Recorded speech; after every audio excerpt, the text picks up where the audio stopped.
All right, so welcome everyone and good morning. Welcome to the class. Just to summarize and connect with what we covered last time, we're talking about the actual part of developing calm abiding. So when you come to the actual part of the meditation, trying to develop calm abiding, we say that we will encounter 5 faults and we have to overcome those by applying 8 antidotes. The first fault that occurs is the fault of laziness. For that, we have 4 antidotes. The first one is faith that sees the good qualities of concentration. The second one is aspiration, aspiring to achieve that concentration. The third one is enthusiastic effort, that is striving to achieve concentration. And the fourth one is pliancy. Pliancy is actually the final result you get through developing this, exerting yourself to develop concentration. So these 4 are the antidotes for laziness. The second fault that we might encounter is forgetting the instruction. So when you find that you are forgetting the instruction, forgetting what is the focal object you should be meditating upon, the remedy is to develop recollection, or, to be aware, to remember what the instruction is. But we have stressed here that it's not enough just to have recollection of the object. The way that you hold the object has to be quite vivid and intense. So this recollection must be vivid and intense. The third fault that we encounter is the fault of mental sinking and mental excitation. And we say that in order to overcome this, we must have introspection. And whilst explaining this, we classified or made the distinction between gross and subtle levels of mental sinking and mental excitation. So we have covered the first 3 faults, and now we come to the 4th fault, which is not applying the antidote when actual sinking and excitement occurs. Okay, so we come now to the 4th fault. The 4th of those faults is not applying antidotes. So you do have a problem with mental sinking and mental excitation. When they are present in your meditation, you really have to do something about it. So doing nothing about it, not applying the antidotes, becomes a fault, becomes an obstacle. So the text says, when laxity and excitement have a reason, not applying the antidotes is an obstacle. Therefore, the remedy is to realize their presence as soon as they occur and to apply their antidotes. So we have to rely upon introspections to keep checking whether they are present or not. As we said, there will be some practitioners who are able to recognize that they are about to come, so just as they are beginning to arise. Others will recognize their presence quickly or immediately, almost after they have arisen, and there are others who will be able to recognize that they have problems with meditation a little while after they have arisen. So as soon as you recognize their presence, you have to apply the antidotes. So as we say here, we need to apply antidotes. If mental sinking occurs, we know that the antidotes is to bring into mind the good qualities of the 3 jewels, or to bring light and bright object in your meditation, or to mix wind and mind with space. We know that these 3 have already been stated as an antidote to mental sinking. If there is excitation of the mind, then it is good to think about death and impermanence, to think about the suffering of the 3 lower migrations, or the suffering in samsara in general, and this usually has the effect of bringing down the mind. Okay, so the text continues, says, furthermore, although clarity is present, due to the vivid mind apprehending the object in a tight way, it is difficult to find stability due to the strong excitement. Okay, so it says here, you might come to a position where you have have clarity. However, you don't have stability. And the reason why you don't have stability is because the way that you're holding the object is a bit too tight. All right. Then it says, if one relaxes the tightness, although stability will be present, it will be difficult to find clarity due to strong laxity. So you think, okay, the problem here is I have clarity, but I don't have stability. I don't have stability because I'm holding to the object too tightly. So then you say, okay, let me relax the way that I hold the object. By relaxing, you get rid of the mental excitation, so you start having the stability. However, you are losing the clarity because now you have relaxed too much, obviously, so you have laxity. Therefore, it says, according to one's personality, one will realize which level of tightness produces excitement and then tunes one's mind to a slightly inferior level. Moreover, realizing that from one given level of relaxation onward, laxity occurs, one will have to tune one's mind at a slightly higher level of tightness, and in this way one will find the level fitting oneself. So it says, since this is the case, one has to realize, or one has to find what is the right level of relaxation and tightness depending on one's own personality. So that means here that you have to rely upon your own experience. You have to experiment yourself, and you say, if I make it more tight than this particular level, it brings instability, right? I'm holding it too tight. So I will hold it tight, but without reaching that level where it brings mental excitation.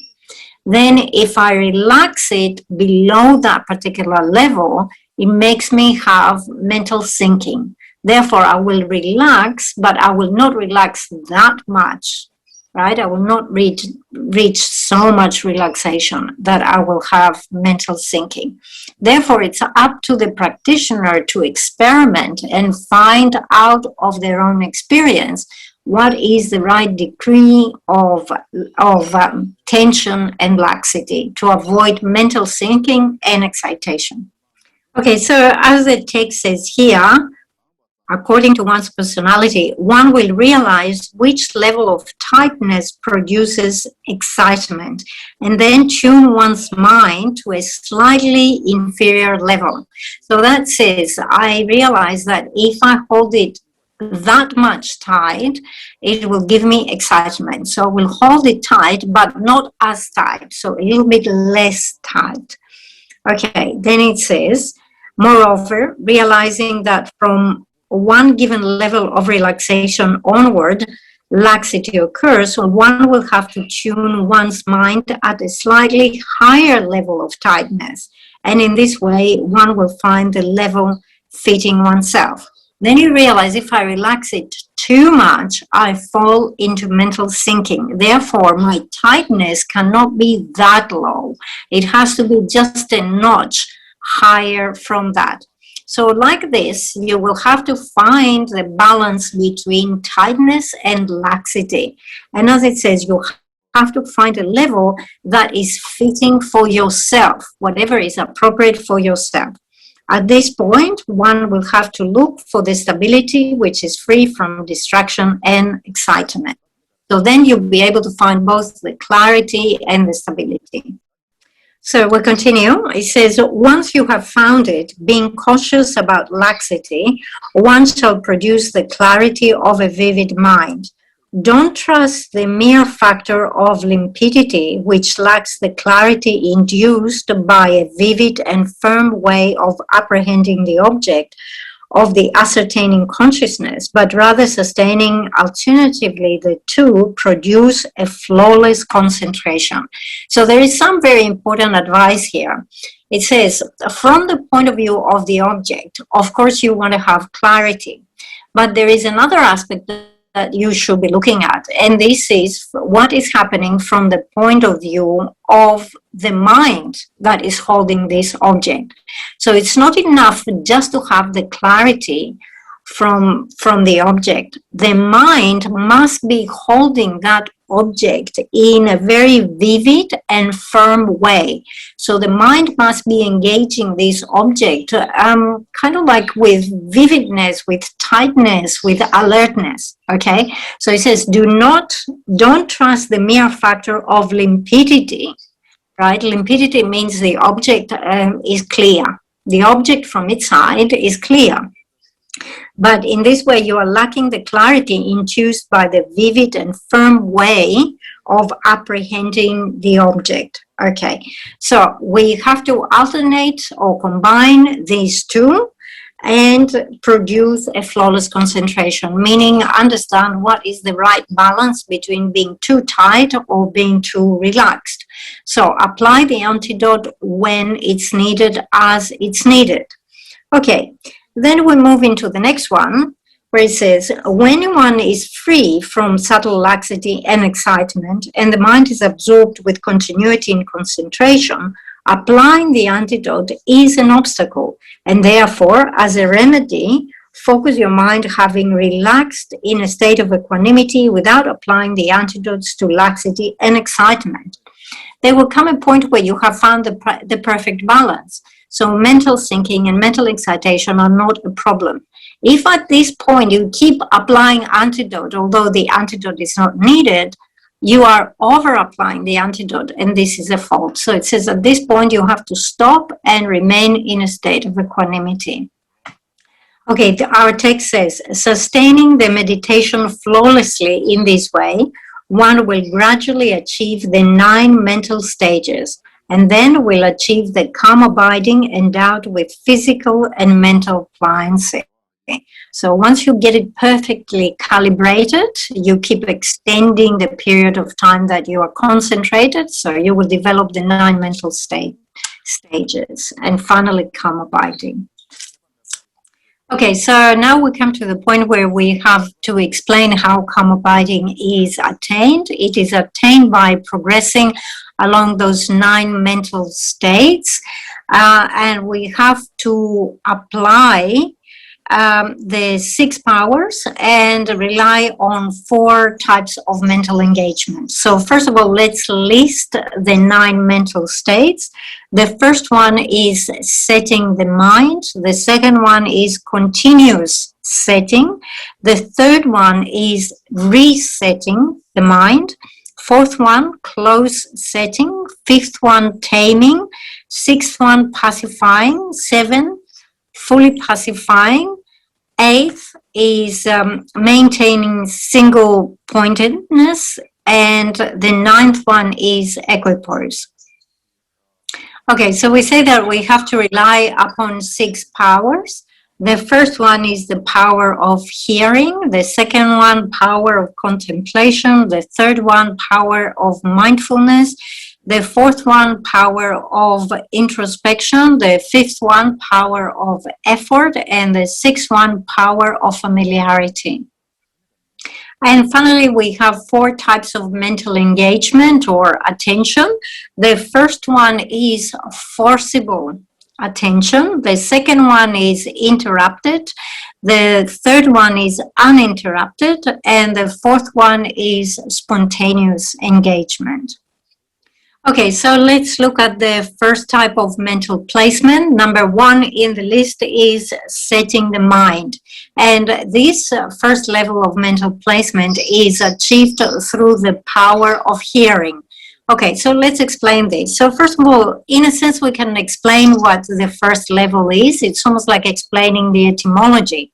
So setting the mind or placing the mind means that you are thoroughly withdrawing your attention from all outside objects and direct it inwardly to the object of meditation. So that means you exclude all other external objects. So instead of looking at other external objects, you bring the mind inwards and you place it on your meditation object. So this is setting the mind. right? So it says that we achieve this through the power of hearing. Why? Because you go and receive some instructions from your guru, perhaps. He explains what the object of meditation is, or perhaps you read some text that explain the object. So by relying on the power of hearing, you understand what the object of meditation is. So then you set your mind into that object. Okay, so from the first one, which is setting the mind through the power of hearing, we will progress to the second one, which is called continuous setting. Continuous setting comes through the power of contemplating. All right, so let's explain what happens here. So with continuous setting, it means that, you know, what you did before, you directed your attention to the focal object, and now you want to remain, you want to increase the time that you remain with that object. Now, what happens is that when you start to develop concentration, you will become aware that the mind is actually shifting from one object to the other, from one thought to the next. All right. So the way that this is described is as if your mind was like a goat or a cow that is out in the field and goes from one patch of grass to the next patch of grass, just going from one to the next. What we try to do in the first one, which is setting the mind, is to withdraw the mind inwards and tell the mind, don't look at other external objects, just focus on the object of meditation. So since you are now trying to cultivate concentration, very quickly you will become aware of how distracted your mind is. And it will appear at this phase as if your mental distraction has increased. Okay, it appears this way, but in reality it's not this way. It's not that you have become more distracted, thinking about other things due to your training in concentration. What happens is that for the first time you recognize, you become aware of how distracted your mind is all the time. This is a new training, you haven't done it before, and therefore the mind is undisciplined. So you become aware of just how undisciplined the mind is. So here you will obtain this through the power of contemplation. And the power of contemplation means that whatever was your focal object in the previous stage, you stay with that object, you continue with that object. So you develop contemplation, you keep contemplating that object. We have this analogy here that is as if you're walking down a very big road, open big road. So whatever obstacles there are in the road, which is your distracted mind, you'll be able to recognize them very clearly. So previously, perhaps you were able to remain with the object for 1 or 2 minutes. Now you should be able to prolong this to 3 to 4 minutes. So what you do here, in your attention, you maintain some continuity of your attention through this power of contemplation. Excuse me. Okay, so in the first and the second mental placement, what happens is that your mental thinking and your mental excitation are rampant. So they're very, very strong. Your actual concentration is tiny, is very small. And that means that if you want to continue with this training, really you have to exert yourself. You have to put quite a lot of effort. And this is why we say that during the first two, which is settling the mind and having continuous settling, you have to rely upon forcible exertion. So forcible attention means you have to put a lot of effort in order to remain there, because there is very strong presence of mental excitation and mental thinking. Okay, we come to the next two, number 3 and number 4. Number 3 is called resetting, or sometimes it's called patching or patched. And number 4 is close setting. These two come through the power of mindfulness. So what happens in number 3? So it's called resetting because previously you had a focal object, but you find that the mind becomes distracted. But through the power of mindfulness, you become immediately aware or quickly aware that you have been distracted to another object. So then you bring the mind back and you set it again. So you are resetting the mind on the appropriate object of meditation, right? So it is as if you become aware there's a hole in your concentration and you are patching this hole as soon as you become aware of it. We look now at the 4th mental placement. It's called close setting. So when you have the close setting, it means that the mind is much more familiar with the meditation object. So it is closer to the meditation object. So previously on resetting or on patching, you need to rely quite a lot on the power of mindfulness. But here you do not require such a strong mindfulness. Okay, so it is said that in the close placement,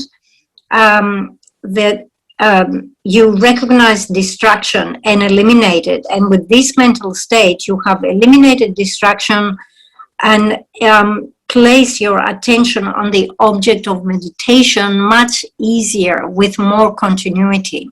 So from number 4, in number 4, you have more continuity than before and less mindfulness is required.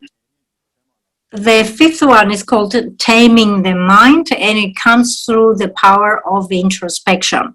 So taming the mind here is because you, as I say, you are aware of what causes you to be distracted, which is afflictions and negative tendencies. So you now look at those things, recognize them as being false, and you develop this attitude where it says, I don't want to be led astray, I don't want to follow those negative afflictions and negative tendencies. On the other hand, you develop very strong liking for the qualities of concentration. So you really want to enter concentration. So in that sense, you can see that the mind is, you are taming the mind, right? So you rely on mindfulness, you rely on introspection, that will identify any faults of laxity and excitation. And from your own side, you don't want to follow those things. And definitely you want to engage concentration because you're seeing great qualities in it. So we say that number 5, which is taming, comes through the power of introspection, but also number 6, pacifying, comes through the power of introspection. So introspection is relevant to number 5 and number 6. So what happens at number 6, pacifying, you regard distraction as a fault, and you have pacified any dislike that perhaps you had for concentration. All right, so this comes with introspection. Introspection actually really gives you the sign or the information that distraction is not good for you. It's a fault. You recognize it in this way. And then you really have crushed, have pacified any aversion towards concentration. And this is why it's called pacified. Okay, so we now come to number 7 and number 8. Number 7 is fully pacifying, and number 8 is meditating single pointedness.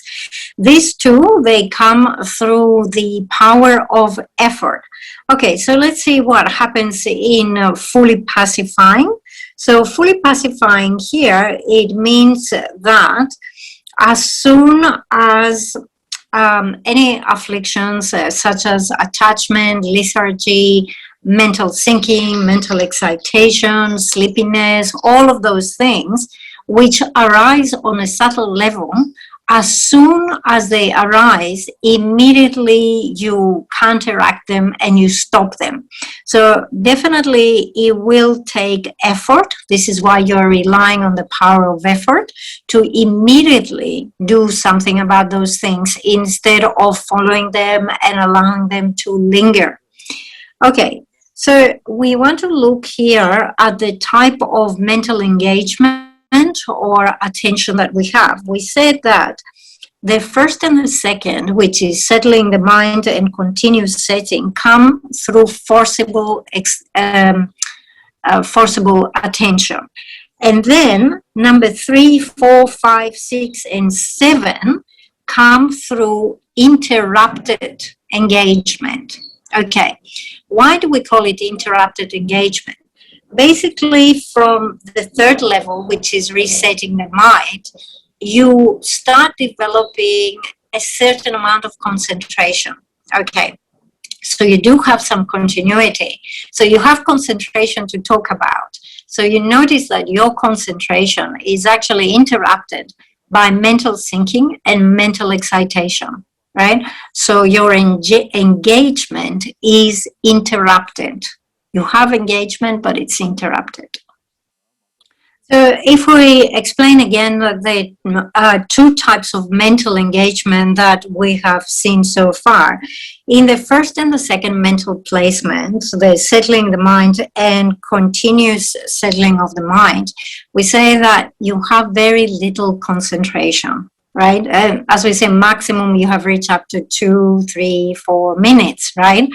What you have is a lot of mental thinking and a lot of excitation. So at these initial 2 levels, what you need to have is very forcible engagement, very forcible attention. However, when you start from the 3rd level onwards up to the 7th one, you start developing longer and longer concentration. So now your concentration lasts. You have duration of your concentration. And actually, as you progress, let's say you find up to the 7th, your concentration, it becomes quite powerful. However, it is still interrupted by mental thinking and mental excitation. So your engagement, your attention is interrupted. Okay, so we have explained up to number 7, fully pacifying, and the next one is maintaining single pointedness. And this again comes through the power of effort. So maintaining single pointedness comes because at this point, mental thinking and mental excitation do not have the power, do not have the strength to interrupt your concentration. And that means that your sort of like your alertness or the awareness that is mindful of the object is continuous, right? So they're not capable of harming you anymore. Still, it comes through the power of effort. For the 8th, which is maintaining single pointedness, it only requires a small amount of effort at the beginning of the session, and then for the remaining period of the session, you will not be interrupted by mental thinking and mental excitation. And now you can maintain your concentration for a very long time, 5 hours, 6 hours, and so forth. This is why at this point we say that you have uninterrupted engagement or uninterrupted concentration. We come to the 9th one. The 9th mental placement is called Acropolis, or you can call it balanced mental placement. So when you come at this point, you do not require even the smallest effort at the beginning of the session. So it doesn't require any effort. You don't need to rely upon introspection or try to maintain recollection of the object. So the mind spontaneously engages and remains with that object. It comes through the power of familiarity. So with the ninth one, the ninth mental placement, which is balanced or equipoise, this one comes through the fourth type of mental engagement, which is called spontaneous engagement. It's called spontaneous engagement because you only have to kind of like remind your mind only once at the very beginning, this is my meditation object. So you direct the mind to that meditation object. And after that, you don't have to do anything. So you don't have to apply any effort whatsoever in terms of introspection, in terms of mindfulness, to remind yourself what the object is, and so forth. The mind spontaneously engages that object and remains with that uninterrupted continuously for a very long time. So you can see it comes through the power of familiarity. And at this point, you have spontaneous engagement. Okay, so let's look again at those 9 mental placements and the 6 powers that we rely upon them. For the first one, that is setting the mind, we rely upon the power of hearing. The second one, which is continuous setting, we rely upon the power of concentration. So keep in mind that during the first and the second mental placement, there are many obstacles to concentration. And this is why your attention or your engagement has to be very forceful. Then we come to the third, resetting the mind, and the fourth one, close setting. They come through the power of mindfulness. Number 5, taming, and number 6, pacifying, come through the power of the introspection. Number 7, fully pacifying, and number 8, maintaining single-pointedness, come through the power of effort, and number 9, which is equipoise, comes through the power of thorough familiarity. Okay, so we say here that we have reached the 9th mental placement, which is the mental placement of equipoise. And at this point, is like there's no resistance. You can very easily meditate for a very long period of time. So it is said that the concentration that we have on this, the 9th mental placement, is similar to calm abiding. However, it is not the actual calm abiding. So then how do we differentiate the two, or when and how do you obtain the actual calm abiding? So when you are on the 9th mental placement, right, you experience, you have this liking for virtue, this concentration, right? You are enjoying this concentration. So that means that the mind has reached that point of pliancy, right? So you have mental pliancy. And through the strength of that mental pliancy comes physical pliancy. And that happens because the winds in the body, they distribute evenly and they settle down. They are pacified in a particular way. And as a result of this physical pliancy that you get, you have this sensation, a physical sensation of pleasant. Something is very pleasant experience. In reality, what happens is you have removed every unpleasant experience in terms of the physical state. As a result of that physical pleasant state that you have, you get mental joy, right? And that mental joy initially is very strong. But after a little while, it kind of stabilizes, it settles down. It almost feels as if the intensity of that mental joy is a little bit reduced, and you become aware of your continuous concentration again. So when you reach that point where you have physical and mental pliancy and bliss that are very stable, at this point, you obtain calm abiding.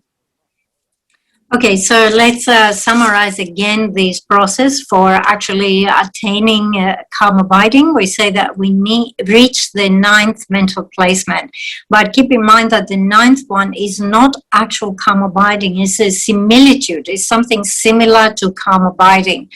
We continue to meditate when we reach the 9th mental placement, and by doing this, we totally eradicate all the negative tendencies from the mind. And that means that we have mental pliancy. Because we have mental pliancy, the winds distribute evenly in every part of the body. And that brings about physical pliancy. This physical pliancy is actually something which you can experience, like it's a tactile phenomenon. Right? So there is a mind that experiences this physical bliss.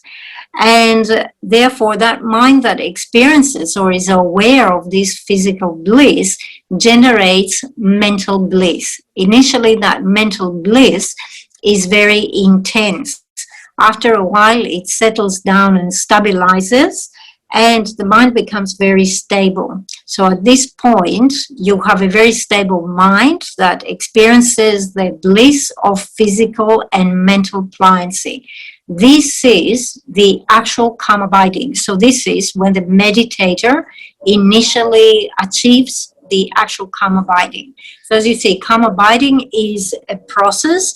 You have to overcome the 5 faults by applying the 8 antidotes and gradually progress through the 9 mental placements, relying on the 6 powers and employing the 4 different types of mental engagement. So this is the general way of obtaining calm abiding. And as a general rule, it is said that if you do the practice just on that, you might achieve it within 6 months. However, this is not like a definite time period. It definitely depends on the individual. You might have someone who has a very strong power of concentration, someone perhaps who have practiced concentration in the previous life, so they come in this life with good, strong concentration. So a person like this might achieve it in a shorter period of time. Or then again, you have other people who do not have that familiarity or have other types of obstacles. It might take them much longer. So it's not guaranteed that everyone will get it within 6 months. Once you obtain calm abiding, then the virtue that you engage becomes extremely powerful. So if you meditate, let's say, on impermanence, if you meditate on the precious human rebirth, if you meditate on bodhicitta, if you meditate on emptiness with calm abiding, it will be extremely powerful, and the virtue you will create will be substantial. Okay, so as you see in our text, the easy path, it says, sustaining the meditation flawlessly in this way, one will gradually achieve the 9 mental stages, and then will achieve the calm abiding endowed with physical and mental pliancy. All right. And then it continues, the way to practice the conclusion is as before. So in the presentation of calm abiding, we have the usual presentation, how you train in the session and how you train in between sessions. How you train in the session is presented in 3 parts, the preliminaries, the actual part, and the conclusion. So we have covered the preliminaries and the actual part. We just finished the actual part. So now it says the conclusion is as before. So what we do always at the conclusion of the session is we do dedication prayers. Okay, and then how to practice during the intervals between sessions. Like mentioned above, one should study commentaries expounding the practice of calm abiding. So we say it's very important. Whatever is your meditation during the actual session, when you come out of the session, you don't want to have the mind distracted with all sorts of irrelevant subjects. So you try to maintain some awareness of your object of meditation in the breaks as well. And you do this by reading relevant texts. So the words of the Buddha or commentaries, on the subject you have been meditating upon. So in this case, texts on calm abiding. Okay, so we have completed the how to train in calm abiding in the nature of concentration, and then we continue with the next subject, which is how to train in special insight in the nature of wisdom. So our text says, as for the second, how to train in superior insight, which is the essence of wisdom, this is split into two. How to practice during the formal meditation session and how to practice during the intervals between the sessions.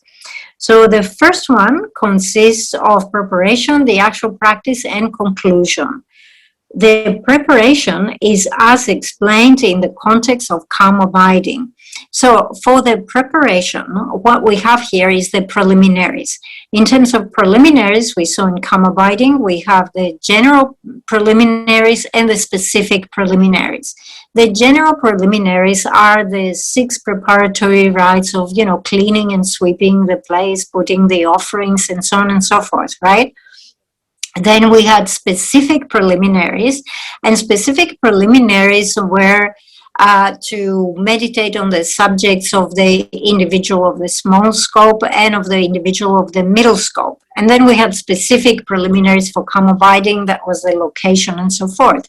Here we have all those, the general preliminaries, then the specific preliminaries in terms of meditating on the subjects of the small and the middle scope. But then it says, in particular, one should combine together the 3.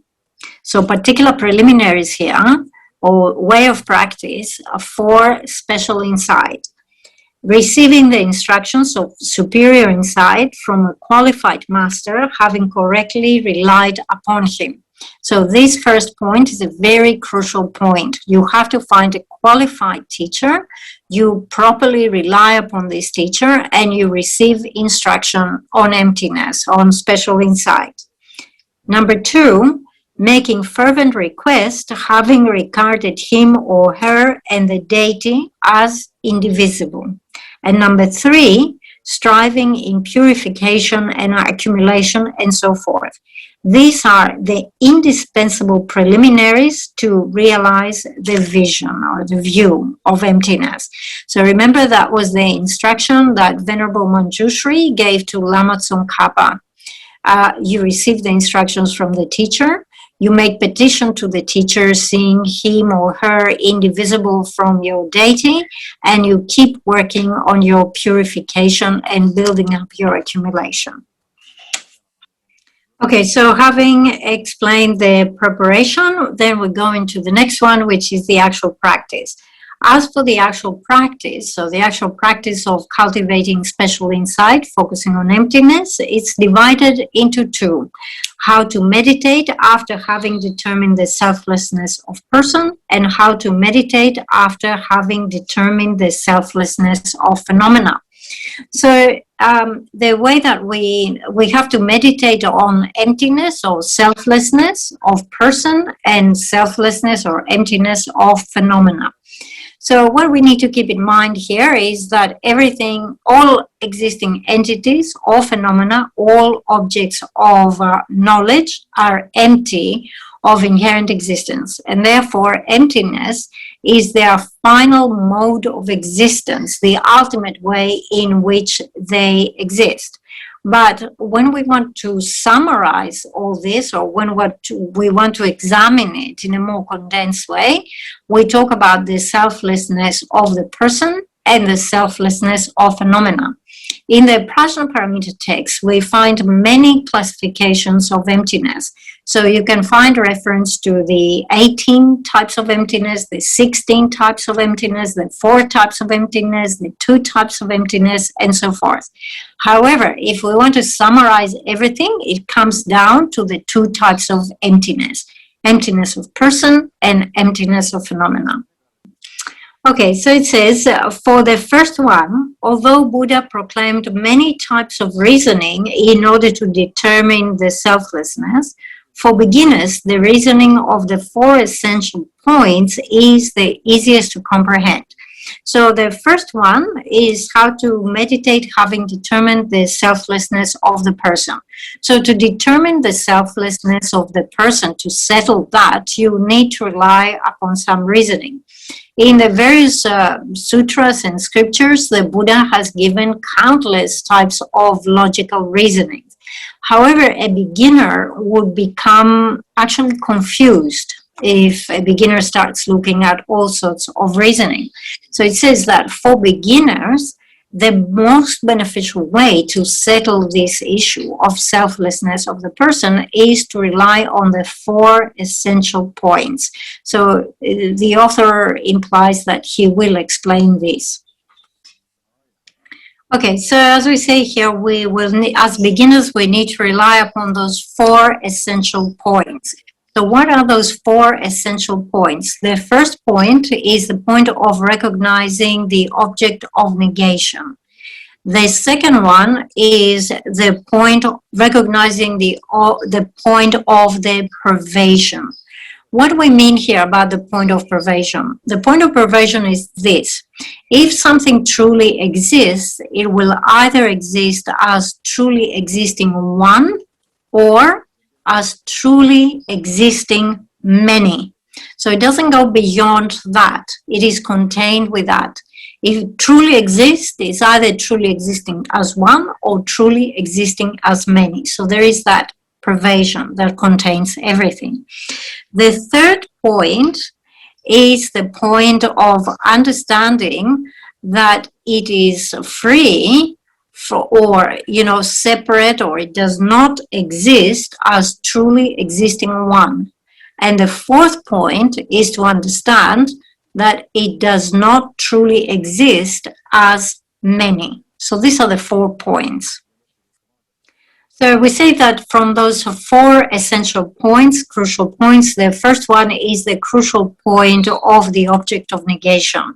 So the most important thing at the beginning is to correctly define, correctly understand what is the object of negation. When we use the term emptiness, it means that we are negating something, we are excluding something, we're stopping something. So if you don't understand what you are supposed to be negating or excluding here, obviously you will not be successful in proving the emptiness or the selflessness of anything. So the first step is to have an accurate understanding of the object of negation. Now, the things that we are negating are understood at a gross level and at a subtle level. So if you are under negating, meaning you're not negating enough, it might be the case that you are only negating the gross object of negation. So you go along the process and you negate, and you think you have finished, but actually you have only dealt with the gross object of negation. And the subtle object of negation remains unharmed. So in this case, it is said that you're falling into the extreme of the imputed, right?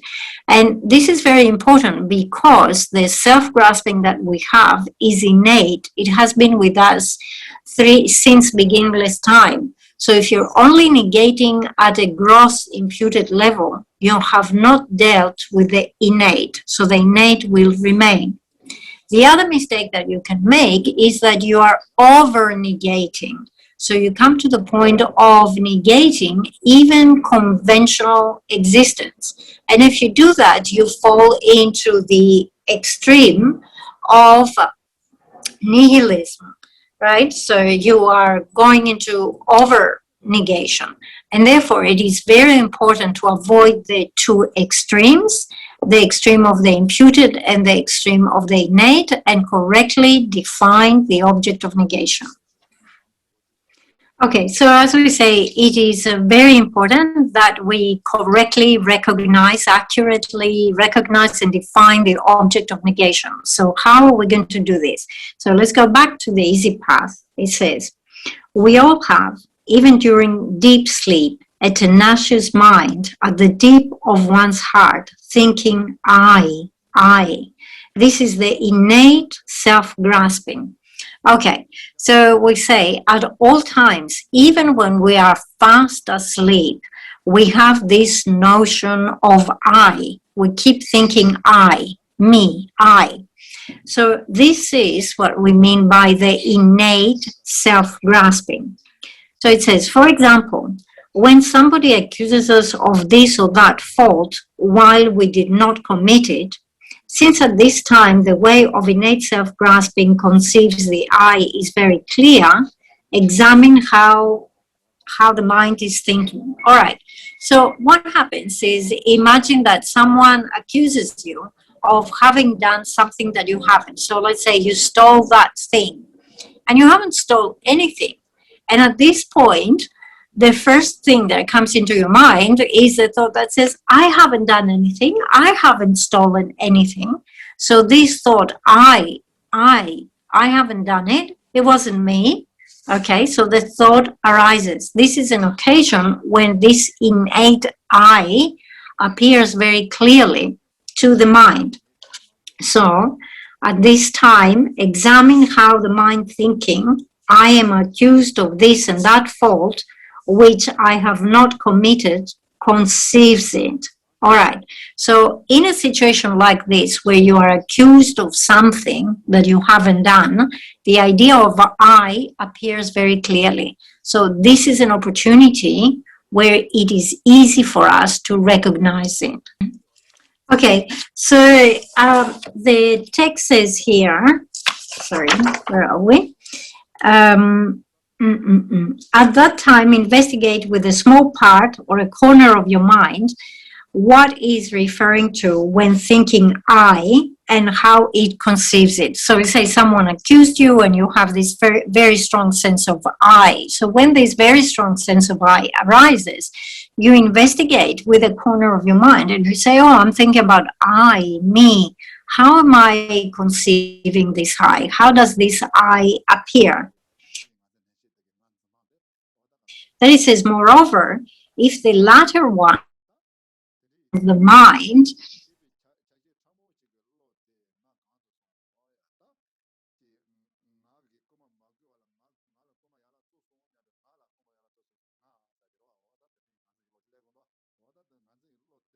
is too strong, when you do this examination, you have to do it in a very gentle and discreet way. Only investigating what is this I, how am I grasping at this I that appears.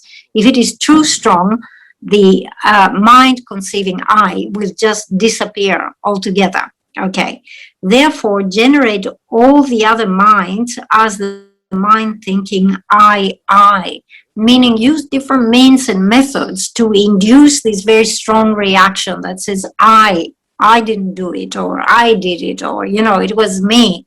So try different methods to induce that very strong I. Then examine it with a corner of your mind.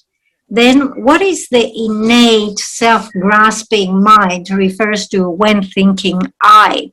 Okay. So it's very important here to identify what is the innate self-grasping, because we say we want to identify this in order to be sure what it is the object that we are negating.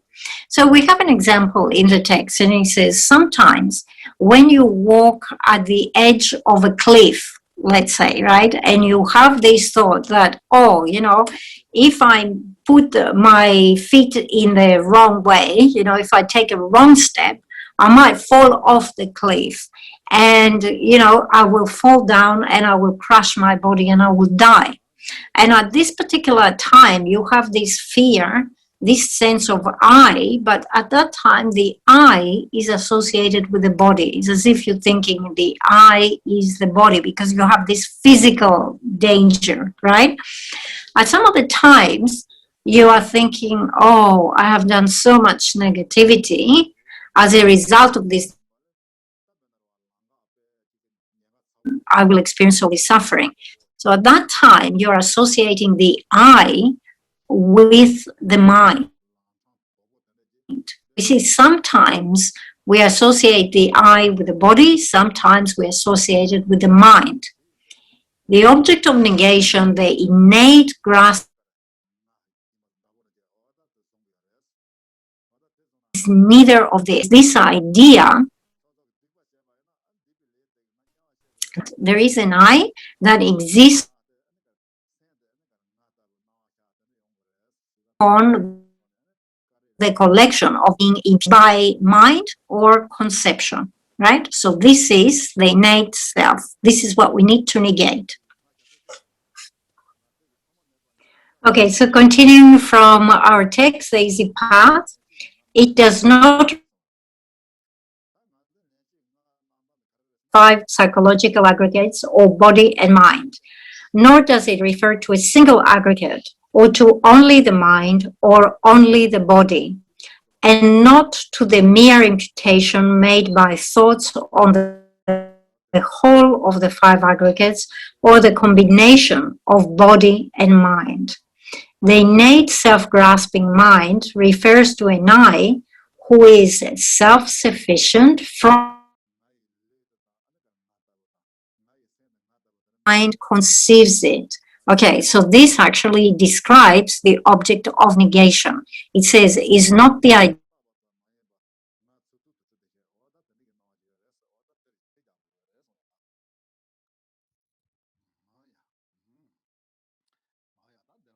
or the I exhibit beginning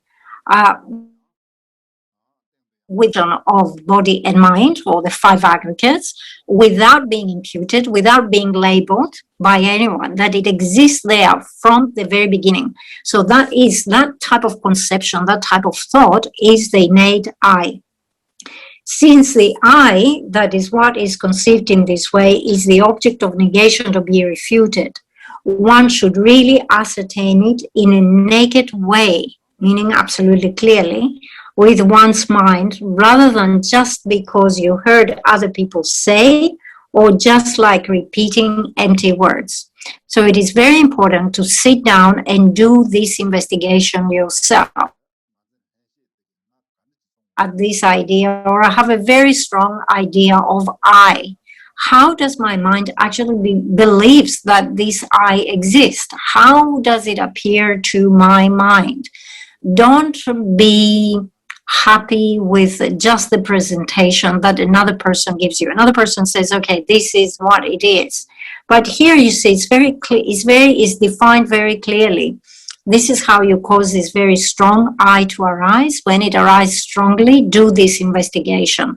Does it appear this way to me? Does it appear that way to me? Through your own experience, through your own investigation, it is very good to have this certainty and say, look, when my mind is grasping at the I, this is how I grasp at the I, and understand that this is the actual object of negation, and you found it through your own power. Then it says, this is the first essential point of ascertaining the way the object of negation appears. So from the fourth, this is the 4 points, this is the first one, identifying the object of negation. So, okay, sorry, we're getting a little bit over the time for the session. Today we looked at how to meditate on the selflessness of the person. So we say the most important thing is to recognize the object of negation.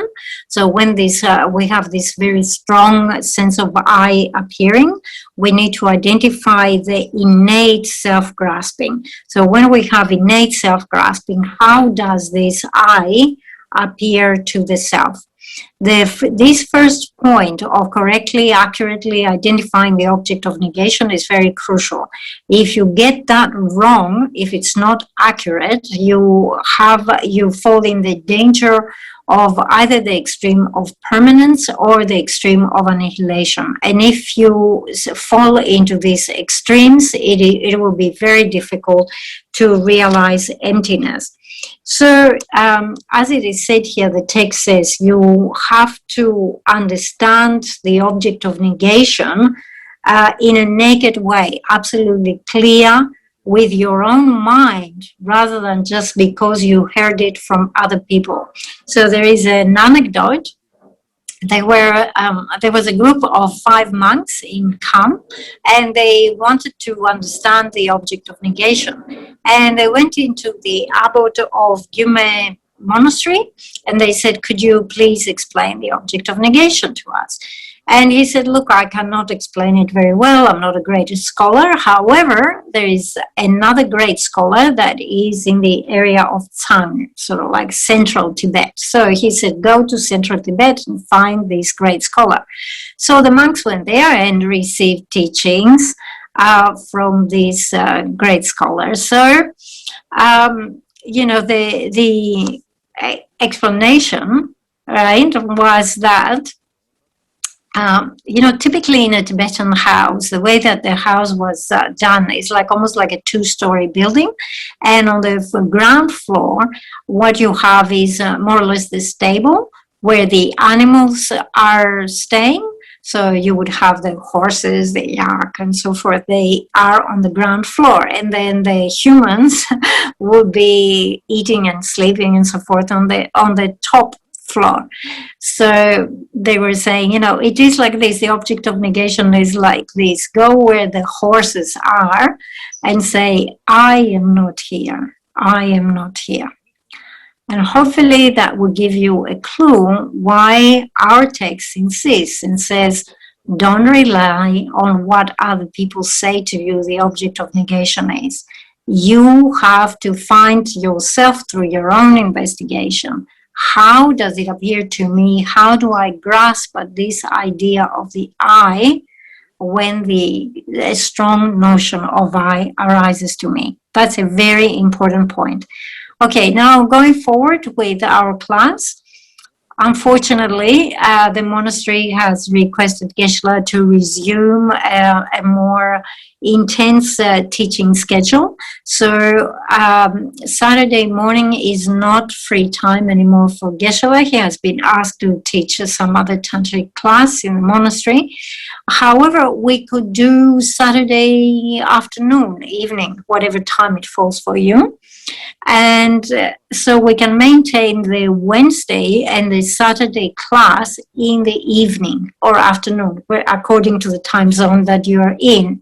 And then Geshe says we can do this for the next 2 weeks. So Geshe says, I think that 2 weeks, 2 sessions a week would be enough to complete the easy path.